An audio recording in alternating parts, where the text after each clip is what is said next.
ರಂಜಿತ್ ಸುವರ್ಣ ನಿರ್ದೇಶನದ ಉಮಿಲ್ ಚಿತ್ರವನ್ನು ಕನ್ನಡದಲ್ಲಿ ಡಬ್ ಮಾಡಿ ಅನ್ನೋ ಕೂಗು ಹೆಚ್ಚಾಗ್ತಾ ಇದ್ದಂತೆ ಇದೀಗ ಟಾಲಿವುಡ್ ನಲ್ಲೂ ಉಮಿಲ್ ಕಂಪನ ಮೂಡಿಸಿದೆ.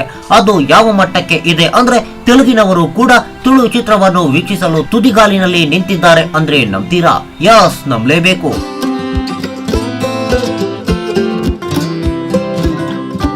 ಇದೀಗ ಉಮಿಲ್ನ ಟೀಸರ್ ಬಿಡುಗಡೆಯಾಗಿದ್ದು ತುಳುನಾಡು ಮಾತ್ರವಲ್ಲದೆ ಇಡೀ ಭಾರತೀಯ ಚಿತ್ರರಂಗವೇ ಉಮಿಲ್ಗೆ ಫಿದಾ ಆಗಿದ್ದಾರೆ. ಇದೀಗ ಟಾಲಿವುಡ್ ನ ಮಂದಿ ಕೂಡ ಉಮಿಲ್ ಚಿತ್ರವನ್ನು ತೆಲುಗಿನಲ್ಲಿ ಡಬ್ ಮಾಡಿ ಅಂತ ಕೇಳ್ತಿದ್ದಾರೆ.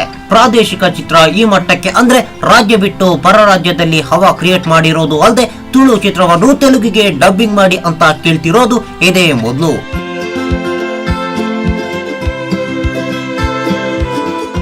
ಏನೇ ಇರ್ಲಿ, ತುಳು ಚಿತ್ರವೊಂದು ಬಿಡುಗಡೆಗೂ ಮುನ್ನವೇ ಈ ರೀತಿ ಸೌಂಡ್ ಮಾಡ್ತಾ ಇರೋದು ಇದೇ ಮೊದಲು.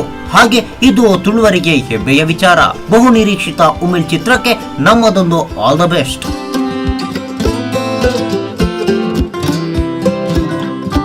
ಈ ಮಾಹಿತಿ ನಿಮಗೆ ಇಷ್ಟ ಆದರೆ ಕೋಸ್ಟಲ್ ಕನ್ನಡ ಪೇಜ್ಗೆ ವಿಸಿಟ್ ಮಾಡಿ, ಸಬ್ಸ್ಕ್ರೈಬ್ ಬಟನ್ಗೆ ಕ್ಲಿಕ್ ಮಾಡಿ.